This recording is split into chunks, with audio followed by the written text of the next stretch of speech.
नमस्कार, मैं मेघा हिंदुस्तानी स्वागत करती हूं आपका टाइम्स एक्सप्रेस पर। भारतीय जनता पार्टी के केंद्रीय मंत्री ने भारतीय जनता पार्टी और खुद मोदी सरकार से बगावत कर दी है। जी हां, ये बगावत इस रूप से की गई है कि बजट पर वित्त मंत्री को घेरा ही नहीं गया, बल्कि एक चिट्ठी भी उनके नाम लिख दी गई है और एक बहुत बड़ी मांग भी की गई है इस बजट को लेकर। क्या है पूरा मामला, आपको तफ्तीश से बताते हैं, बने रहिए हमारे साथ अंत तक। स्क्रीन पर नजर डालिए न्यूज 24 की खबर, जिसमें लिखा है life and medical insurance premium पर लगने वाली 18% जीएसटी को हटाया जाए। केंद्रीय मंत्री नितिन गडकरी ने वित्त मंत्री निर्मला सीतारमण को पत्र लिखकर कहा है। तो दोस्तों, आपको बता दूं कि यहाँ पर एक पत्र शेयर किया गया है जयराम रमेश के द्वारा। इस पत्र में आप देख सकते हैं, मिस्टर नितिन गडकरी's letter to finance minister on the budget is a sure sign of internal dissent and rumblings against the non biological PM.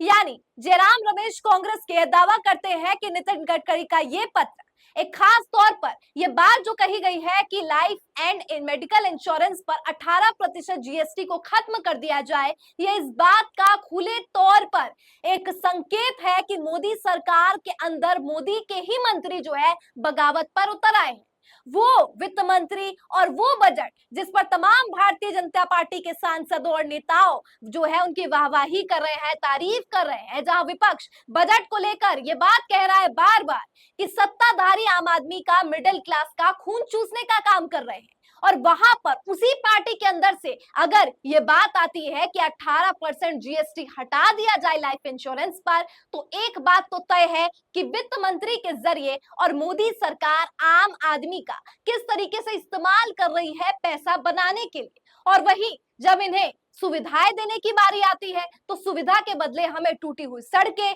टूटे हुए पुल, ब्रिज जिसमें बारिश हो रही है, सड़कें बनाई जा रही है, टर्मिनल्स गिर रहे हैं एयरपोर्ट के, कैब ड्राइवर मर रहा है, आम जनता का लहूलुहान भी हो गया है, आम जनता का जीवन नष्ट हो रहा है, इससे किसी को कोई फर्क नहीं पड़ता। और वित्त मंत्री और मोदी सरकार आम आदमी के लिए कोई भी सुविधा नहीं पहुंचाती। बजाय इसके कैसे बैंकों के माध्यम से लाखों करोड़ों अरबों रुपए छापे जाते हैं, कैसे बजट में कर का इजाफा करके आम आदमी से पैसे वसूलने का, हफ्ता वसूली जिसे कहते हैं, उस तरीके का काम किया जा रहा है। अब इसी को लेकर नितिन गडकरी ने चिट्ठी लिखी और कहा है कि ऐसी चीजों पर जीएसटी लगाना बिल्कुल भी गलत है। यानी लाइफ इंश्योरेंस, किसी को मरने तक तो शांति से, तो उस पर भी जीएसटी लगा दोगे। इस प्रकार का बयान और इस प्रकार के तेवर जो नितिन गडकरी द्वारा दिखाए जा रहे हैं, जो बीजेपी के तरफ से अब साफ तौर पर आ रहे हैं, वो इस बात का संकेत है कि बीजेपी में सब कुछ ठीक नहीं है। आपको बता दूं कि नितिन गडकरी जो है केवल भारतीय जनता पार्टी के एक नेता नहीं, बल्कि नितिन गडकरी आरएसएस के पुराने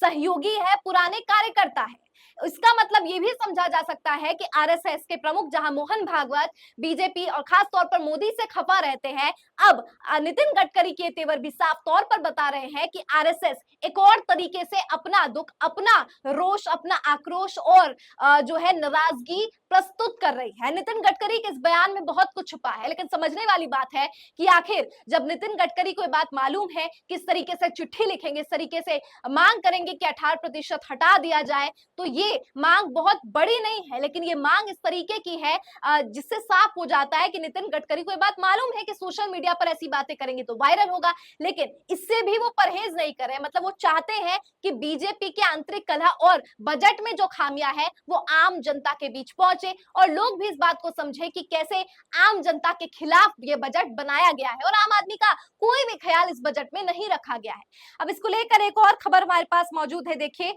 इसमें फंडामेंटल इन्वेस्टर नाम के एक सोशल मीडिया यूजर लिखते हैं, Finally, it's nice to see someone from the government also tired of 18% GST on health insurance. Thanks, Nitin Gadkari, for raising this to Sitaramanji. Also, please get back exemptions in new regime for investing in medical so that everyone gets encouraged to take these decisions. Friends, also let's hope that in our comment repost this and voice will be heard. कहने का मतलब है कि खुशी हो रही है लोगों को कि फाइनली कोई तो है बीजेपी का ही जो निर्मला सीतारमण से सवाल करने का दम रखता है, वरना सारे तो जो है एकदम पैरवी करने में से बाज नहीं आते, चरण वंदना करते हैं, जो हलवा बना रहे होते हैं उसमें एससी एसटी ओबीसी पिछड़े वर्ग का एक व्यक्ति नहीं दिखता है, सारे अगड़े लोग होते हैं। 20 में से यकीन मानिए 19 लोग ऐसे हैं जो ये ड्राफ्ट जिसने किया है बजट वो अगड़े वर्ग के है, पिछड़े वर्ग का एक ही व्यक्ति है। तो आखिर अब वो व्यक्ति या वो कमेटी जिसमें केवल पिछड़े वर्ग का एक व्यक्ति है जिसने बजट बनाया है, उससे उम्मीद भी क्या की जा सकती है। और इस तरीके के बजट में अगर बीजेपी खिलाफ है, आरएसएस का एक पुराना सहयोगी खिलाफ हो रहा है, बीजेपी के कद्दावर नेताओं में से एक नितिन गडकरी को माना जाता है और कहा जाता है कि नितिन गडकरी ने जब शपथ ली थी तब विपक्ष ने मेज थपथपाया था। तो अब आप उम्मीद है कि आपको ये बात भी समझ आ गई होगी कि आखिर इस मेज थपथपाने का क्या मतलब था। और अगर विपक्ष में नितिन गडकरी की सराहना करता है तो किस वजह से करता है, आपको बता दूं किससे पहले भी नितिन गडकरी ने कुछ अलग अलग तरीकों से अपना जो है बयान दिया है,